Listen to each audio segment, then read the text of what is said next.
Hi students, आप सभी का स्वागत करते हैं आपके अपने यूट्यूब चैनल एबीपीएन एजुकेशन पर। आज हम लोग एसएसटी के सिलेबस के बारे में डिस्कशन करने वाले हैं कि सिलेबस में जो है हम लोग क्या क्या पढ़ेंगे। तो आइए शुरू करते हैं और देखते हैं कि हम लोग को क्या क्या पढ़ना है। सबसे पहले हम लोग पहले अध्याय में जो है अध्ययन करेंगे। हम लोग पढ़ेंगे यहाँ पृथ्वी की उत्पत्ति एवं आकृति। ठीक है, इस अध्याय में हम लोग पृथ्वी की उत्पत्ति एवं आकृति के बारे में पढ़ेंगे कि पृथ्वी का उत्पत्ति किस प्रकार हुआ। ठीक है, और उसके बाद पृथ्वी की आकृति किस प्रकार की है। उत्पत्ति के बारे में भी बहुत सारे वैज्ञानिक जो हैं भूगर्भ शास्त्री कई प्रकार का अपना मत देते हैं। आकृति के बारे में भी कुछ लोगों का कहना है कि पहले के लोग मतलब ऐसा जानते थे कि हमारी पृथ्वी जो है वो चिपटी है, लेकिन ऐसा है नहीं। तो इन सभी चीज़ों के बारे में हम लोग अच्छी तरह से अध्ययन करने वाले हैं पहले अध्याय में। तो हम लोग पहला हमारा अध्याय पृथ्वी की उत्पत्ति एवं आकृति। आइए देखते हैं सेकंड चैप्टर को। तो दूसरा हमारा अध्याय है, इसमें हम लोग अध्ययन करेंगे ग्लोब और काल्पनिक रेखाएं। ठीक है, तो इसमें हम लोग ग्लोब जैसा कि अभी आप अपने स्क्रीन पर देख रहे हैं, तो हम लोग इसमें ग्लोब के बारे में और काल्पनिक रेखा के बारे में हम लोग अध्ययन करेंगे। काल्पनिक रेखा में अक्षांश रेखा, देशांतर रेखा। पृथ्वी पर वास्तव में ऐसी कोई रेखा नहीं है, लेकिन हम लोग जो है ग्लोब पर अपने सुविधा के लिए, ठीक है, और ऐसी काल्पनिक रेखा जो है हमारी पृथ्वी पर क्यों खींची गई है, हम लोग जब इसका अध्ययन करेंगे इस अध्याय का, तो इसके बारे में भी हम लोग जानेंगे, है ना। तो इसमें हम लोग काल्पनिक रेखा जो है अक्षांश रेखा और देशांतर रेखाओं के बारे में हम लोग अध्ययन करेंगे। तो ये हमारा दूसरा अध्याय था, ग्लोब और काल्पनिक रेखा। उसके बाद हमारा तीसरा अध्याय है। तीसरे अध्याय में हम लोग अध्ययन करेंगे मानचित्र हमारे मित्र एवं मार्गदर्शक। ठीक है, तो इसमें सबसे पहले हम लोग यह जानेंगे कि मानचित्र जो है यह क्या होता है, क्या है मानचित्र। उसके बाद हम लोग देखेंगे मानचित्र का महत्व। ठीक है, मानचित्र का महत्व हमारे दैनिक जीवन में क्या है। ठीक है, उसके बाद हम लोग देखेंगे कि यह मानचित्र जो है, जैसा कि यहाँ पे आप देख रहे हैं कि मानचित्र हमारे मित्र एवं मार्गदर्शक। तो मानचित्र जो है किस प्रकार हमारे मित्र होते हैं। ठीक है, तो इसके बारे में भी हम लोग अच्छी तरह से अध्ययन करेंगे। इस अध्याय में मानचित्र के बारे में हम लोग पढ़ेंगे। उसके बाद हम लोग चौथे अध्याय में देखेंगे मौसम और जलवायु। ठीक है, इसमें हम लोग मौसम और जलवायु के बारे में देखेंगे। तो सबसे पहले हम लोग मौसम के बारे में देखेंगे, उसके बाद हम लोग जलवायु के बारे में देखेंगे। ठीक है, और फिर देखेंगे कि जलवायु जो है वह किस किस कारक से प्रभावित होती है। ठीक है, और इसमें जो है हम लोग कटिबंध के बारे में भी देखेंगे। आप लोग देखे होंगे, सुने होंगे कटिबंध, जैसे उष्ण कटिबंध है ना, शीत कटिबंध, शीतोष्ण कटिबंध। तो इन सभी चीज़ों के बारे में हम लोग देखेंगे। और देखिए, जब जलवायु जो है जब प्रभावित होती है तो इसके कारण जो है रहन सहन के तरीकों में भिन्नता आती है। वहाँ का खान पान जो है हर जगह का एक जैसा नहीं होता है। ठीक है, और वहाँ के पहनावा भी जो है एक जैसे नहीं होते हैं। तो रहन सहन के तरीके में भी भिन्नता आती है। तो इसके बारे में हम लोग अध्ययन करेंगे चौथे अध्याय में, मौसम और जलवायु में। उसके बाद हमारा पांचवा अध्याय है उष्ण कटिबंधीय घने वनों का प्रदेश जायरे। ठीक है, जैसा कि आप लोग यहाँ पर मैप में जायरे का तस्वीर देख रहे हैं, तो हम लोग जायरे के बारे में अध्ययन करेंगे। और सबसे पहले हम लोग देखेंगे जायरे की स्थिति कहाँ पर स्थित है। उसके बाद यहाँ की जलवायु के बारे में अध्ययन करेंगे, वनस्पति के बारे में अध्ययन करेंगे, और यहाँ पर जो है यातायात व संचार के कौन कौन से साधन उपलब्ध हैं इसके बारे में हम लोग देखेंगे। उसके बाद हम लोग देखेंगे वन्य जीवन के बारे में। ठीक है, फिर हम लोग कृषि के बारे में देखेंगे, फिर खनिज के बारे में देखेंगे, और फिर हम लोग उद्योग के बारे में देखेंगे। ठीक है, उसके बाद हमारा छठा अध्याय है गर्म मरुस्थलीय देश सऊदी अरब। ठीक है, हम लोग सऊदी अरब के बारे में अध्ययन करेंगे छठे अध्याय में। इसमें हम लोग यहाँ पर जो है, आप सबसे पहले तो तस्वीर में यहाँ पे आप सऊदी अरब को देख रहे होंगे, है ना। तो इसकी हम लोग सबसे पहले स्थिति के बारे में बात करेंगे, कहाँ पर स्थित है, और फिर यहाँ की जलवायु देखेंगे, वनस्पति और जीव जंतु के बारे में देखेंगे, फिर जनजीवन के बारे में देखेंगे, किस प्रकार के लोग यहाँ पर जो है अपना जीवन यापन करते हैं। उसके बाद प्राकृतिक संसाधन और उद्योग के बारे में देखेंगे, यहाँ पर कौन कौन से प्राकृतिक संसाधन जो है पाए जाते हैं और कौन कौन से उद्योग धंधे यहाँ पे होते, इसके बारे में हम लोग देखेंगे। उसके बाद जो है फिर हम लोग देखेंगे यहाँ के यातायात के साधन के बारे में, और फिर हम लोग अंत में जो है यहाँ पे जो महत्वपूर्ण शहर हैं उन शहरों के बारे में जो है हम लोग देखेंगे। तो ये हमारा छठा अध्याय था, गर्म मरुस्थलीय देश सऊदी अरब। उसके बाद हमारा 7वां अध्याय शुरू होगा और 7वें अध्याय में हम लोग अध्ययन करने वाले हैं शीतोष्ण घास का मैदान प्रेयरीज। ठीक है, घास का मैदान प्रेयरीज, यहाँ पर जो है आप अपने स्क्रीन पर अभी यहाँ पर देख रहे हैं मैप में प्रेयरीज, स्टेपिस, वेल्ड, पंपास, ये सब जो है घास के मैदान को दिखाया गया। तो हम लोग यहाँ पे प्रेयरीज के बारे में अध्ययन करेंगे और इसमें भी हम लोग सबसे पहले स्थिति देखेंगे, कहाँ पर है, वहाँ की जलवायु क्या है, वनस्पति एवं जीव जंतु, उसके बाद यहाँ के जनजीवन के बारे में, इन सभी चीज़ों के बारे में हम लोग अध्ययन करेंगे। और उसके बाद जो है फिर हम लोग 8वें अध्याय में देखेंगे शीत कटिबंधीय हिम तथा बर्फ का प्रदेश ग्रीनलैंड। ठीक है, फिर हम लोग ग्रीनलैंड के बारे में अध्ययन करेंगे।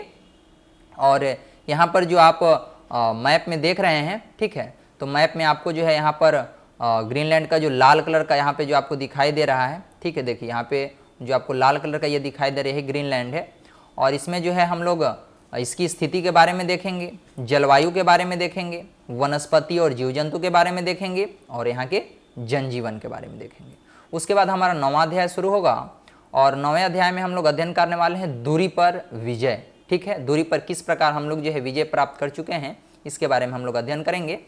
और सबसे पहले हम लोग देखेंगे यातायात के साधन। ठीक है, तो यातायात में सबसे पहले हम लोग थल यातायात को देखेंगे, जिसमें स्थल मार्ग एवं रेल मार्ग 2 है। ठीक है, स्थल मार्ग और रेल मार्ग का जो है आप यहाँ पर तस्वीर भी देख रहे होंगे। स्थल मार्ग में आपको जो एक बस का तस्वीर दिखाया गया है और रेल मार्ग में जो है आपको रेल का तस्वीर दिखाया गया। तो हम लोग इसमें थल यातायात में दोनों मार्ग के बारे में अच्छी तरह से अध्ययन करेंगे। और उसके बाद फिर हमारा जल यातायात, और जिसमें हम लोग जो शिप वगैरह है जो जल में जो है एक जगह से दूसरे जगह पर जाते हैं, उसके बारे में अध्ययन करेंगे। और फिर हम लोग वायु यातायात यानी कि वायु मार्ग के द्वारा किस प्रकार जो है हम लोग एक स्थान से दूसरे स्थान पर जा सकते हैं, इसके बारे में हम लोग अध्ययन करेंगे। तो यह हमारा 9वां अध्याय था, दूरी पर विजय। उसके बाद हम लोग पहुंचेंगे 10वें अध्याय के पास और यह हमारा अध्याय है संदेशों का आदान प्रदान। ठीक है, इसमें हम लोग सबसे पहले संचार के साधन को देखेंगे। ठीक है, समझेंगे कि संचार क्या होता है, फिर संचार के साधन को हम लोग देखेंगे। और संचार के साधन में जैसे डाक सेवा, तार संचार, दूरभाष या टेलीफोन, प्रतिलिपि या फैक्स, रेडियो, दूरदर्शन या टेलीविज़न, सिनेमा, पुस्तक, समाचार पत्र तथा पत्रिकाएं, विज्ञापन, उपग्रह, कंप्यूटर। ठीक है, इन सभी चीज़ों के बारे में हम लोग अध्ययन करेंगे कि इनकी सहायता से जो है किस प्रकार हम अपने संदेश को एक जगह से दूसरी जगह पर भेज सकते हैं। तो यह हमारा 10वां अध्याय था। उसके बाद हम लोग आगे चलेंगे और फिर उसके बाद हम लोग 11वें अध्याय का अध्ययन करेंगे और हमारा 11वां अध्याय है ज्ञान विज्ञान विकास के विभिन्न क्षेत्र। ठीक है, इस अध्याय में हम लोग ज्ञान विज्ञान विकास के विभिन्न क्षेत्र के बारे में जो है हम लोग अध्ययन करेंगे, जिसमें हम लोग मुख्य रूप से जो है लिपि के बारे में अध्ययन करेंगे। उसके बाद संख्या का विकास किस प्रकार से हुआ, इसके बारे में अध्ययन करेंगे। फिर मुद्रण कला का विकास किस प्रकार हुआ, इसको देखेंगे। ठीक है, और उसके बाद फिर कागज का विकास किस प्रकार हुआ, इसको देखने वाले हैं। फिर उसके बाद हम लोग देखेंगे नेत्रहीनों की जो लिपि है ब्रेल लिपि, उसके बारे में जो हम लोग अध्ययन करेंगे। तो यह हमारा 11वां अध्याय था। उसके बाद जो है हम लोग अगला अध्याय देखेंगे 12वां, जो हमारा अध्याय है स्वस्थ एवं दीर्घ जीवन। ठीक है, इसमें हम लोग चिकित्सा में जो कुछ यंत्र मतलब यूज किए जाते हैं, डॉक्टर लोग जो यूज करते हैं, उसके कुछ यंत्र के बारे में हम लोग अध्ययन करेंगे, जिसमें जो है थर्मामीटर, स्टेथोस्कोप, सूक्ष्मदर्शी यंत्र और एक्सरे मशीन के बारे में जो हम लोग पढ़ने वाले हैं, इसमें हम लोग अध्ययन करेंगे।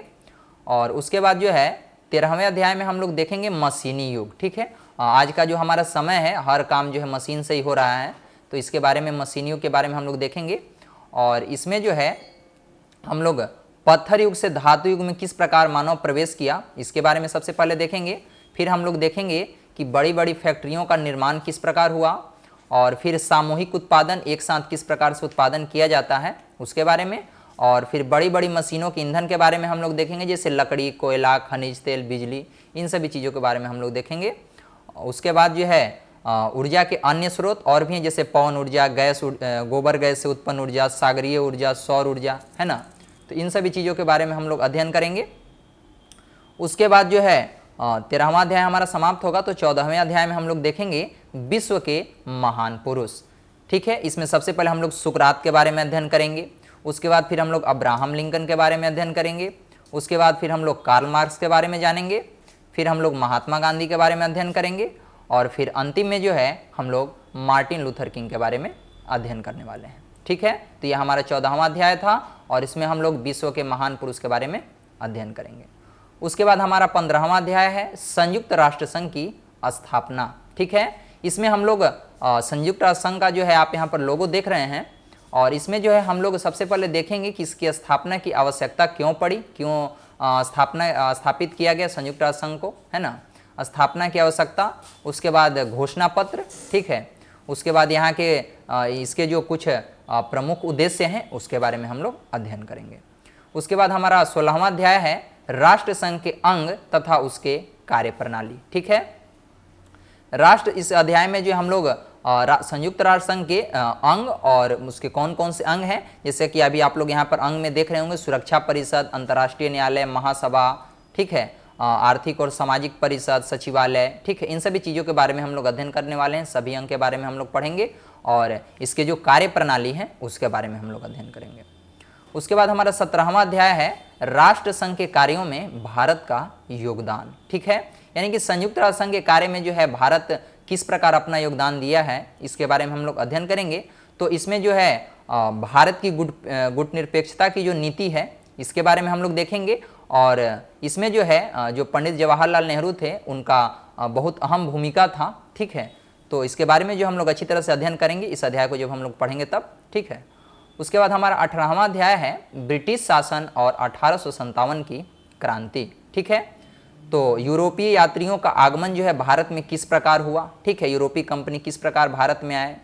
उसके बाद भारत में जो है ब्रिटिश राज्य की स्थापना किस प्रकार हुआ, किस प्रकार वहाँ पर स्थापित हो गए और भारतीयों के बीच जो है किस प्रकार का वो जो है किस प्रकार से वह असंतोष पैदा कर दिए और फिर 1857 के विद्रोह के बारे में हम लोग अध्ययन करेंगे इस अध्याय में। तो ये हमारा 18वां अध्याय था और इसके बाद जो है हम लोग 18वें अध्याय के बाद जो है फिर हम लोग चलेंगे 19वें अध्याय में और इसमें ये हमारा अध्याय का नाम है भारतीय स्वतंत्रता संघर्ष का आरंभ। यानी कि भारतीय स्वतंत्रता संघर्ष का आरंभ का मतलब ये हुआ कि स्वतंत्रता प्राप्ति के लिए मतलब हम लोग कब से संघर्ष कर रहे हैं और इस संघर्ष का आरंभ कब से हुआ इसके बारे में हम लोग अध्ययन करेंगे।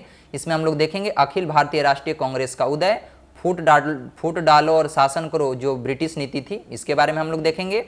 फिर बंगाल विभाजन की योजना देखेंगे, फिर उसके बाद जो हम लोग स्वदेशी आंदोलन देखेंगे और फिर उसके बाद जो है अंत में हम लोग कुछ क्रांतिकारी विचारधारा के बारे में हम लोग अध्ययन करेंगे। तो ये हमारा 19वां अध्याय था और उसके बाद जो है हम लोग 20वें अध्याय में देखेंगे, ये हमारा अंतिम अध्याय है और यह हमारा अध्याय है गांधी जी के नेतृत्व में स्वतंत्रता की प्राप्ति। ठीक है, गांधी जी का क्या क्या योगदान था हमारे देश के स्वतंत्रता में इसके बारे में हम लोग अध्ययन करेंगे। और जैसा कि यहाँ पे गांधी जी का आप तस्वीर देख रहे हैं और इसमें हम लोग देखेंगे कि एकता का प्रयास, ठीक है, भारत के लोगों के बीच एकता बनाए रखने के लिए किस प्रकार महात्मा गांधी ने प्रयास किए।